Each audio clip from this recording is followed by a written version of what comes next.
Debate में इतना ही, लेकिन इस वक्त एक बड़ी खबर आ रही है पाकिस्तान से तनाव के बीच। बहुत बड़ी खबर है। गृह मंत्रालय ने कुछ राज्यों को निर्देश दिए। एमएचए ने 7 मई को मॉक ड्रिल करने के निर्देश दिए। 1971 के बाद पहली बार मॉक ड्रिल के आदेश हुए हैं। हवाई हमले की चेतावनी देने वाले सायरन की ड्रिल की गई है। हमले के समय अपनी सुरक्षा करने का अभ्यास किया जाएगा। यह बहुत बड़ी खबर इस वक्त की। बता दें आपको कि पाकिस्तान से तनाव के बीच ये इस वक्त की सबसे बड़ी खबर है। गृह मंत्रालय ने कुछ राज्यों को निर्देश दिए हैं। एमएचए ने 7 मई को मॉक ड्रिल करने के निर्देश दिए और ये मॉक ड्रिल करने के निर्देश आपको याद दिला दें कि 1971 युद्ध के बाद पहली बार ऐसा आदेश आया है। हवाई हमले की चेतावनी देने वाले सायरन की ड्रिल की जाएगी और खासतौर से ये कुछ राज्य, वो राज्य जहां दूसरे राज्यों से सीमा लगी हुई है।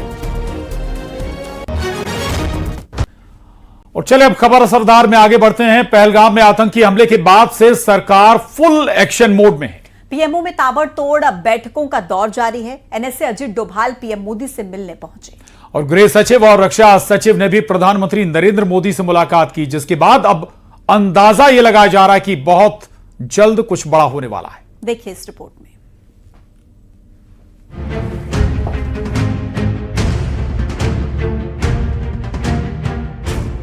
पहलगाम हिंदू नरसंहार के बाद डर के साए में जी रहे पाकिस्तान के लिए तस्वीरें और भी डरावनी हो सकती हैं।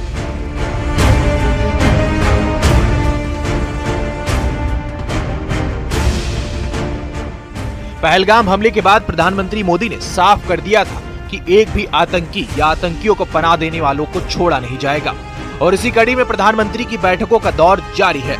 22 अप्रैल को पहलगाम हिंदू नरसंहार के बाद अपना सऊदी दौरा रद्द कर प्रधानमंत्री भारत वापस आए और आतंक के खिलाफ अपनी रणनीति तैयार करनी शुरू कर दी, जिसके बाद 23 अप्रैल को सीसीएस की पहली बैठक, फिर 28 अप्रैल को रक्षा मंत्री राजनाथ सिंह के साथ बैठक, अगले दिन 29 अप्रैल को रक्षा मंत्री, एनएसए, सीएसटी और तीनों सेना प्रमुखों के साथ बैठक, 30 अप्रैल को विदेश मंत्री, एनएसए और थल सेना प्रमुख के साथ बैठक, उसके तुरंत बाद सीसीएस की दूसरी बैठक, सीसीपीए की बैठक, सीसीईए की बैठक, फिर 3 मई को नेवी चीफ के साथ बैठक, 4 मई को एयर चीफ मार्शल के साथ बैठक और 5 मई को रक्षा सचिव राजेश कुमार सिंह के साथ अहम बैठक की।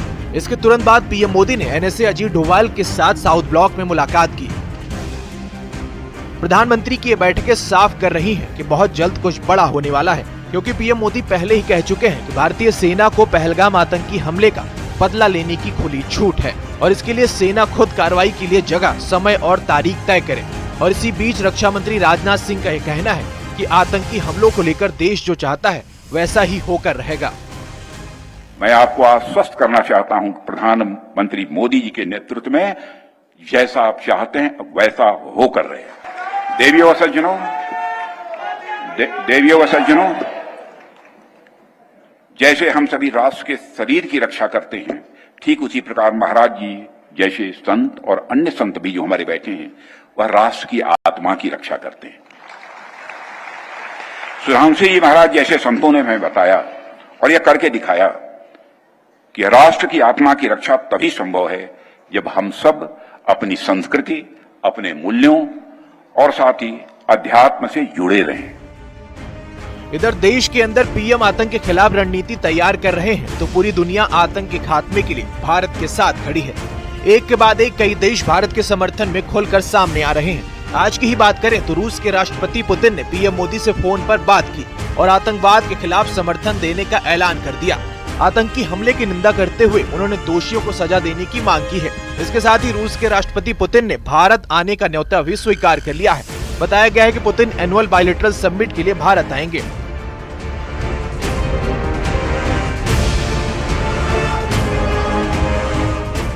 आतंक के खिलाफ देश में तैयारियां जोरों पर हैं। दुनिया के तमाम देश भारत के साथ खड़े हैं और इसी बीच गृह मंत्रालय ने कुछ राज्यों को तैयार रहने के निर्देश दे दिए हैं। एमएचए ने 7 मई को मॉक ड्रिल करने के निर्देश दिए हैं। हवाई हमले की चेतावनी देने वाले सायरन की ड्रिल भी की जाएगी, जिसमें हमले के समय अपनी सुरक्षा का अभ्यास होगा और इस अभ्यास में आम नागरिकों के साथ छात्र भी शामिल होंगे।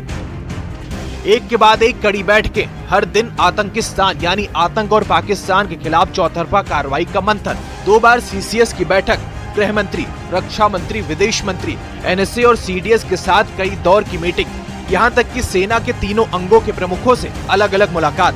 जिसके बाद इस बात का अंदाजा लगाना मुश्किल नहीं कि बहुत जल्द आतंकिस्तान और पाकिस्तान के खिलाफ कुछ बड़ा होने वाला है।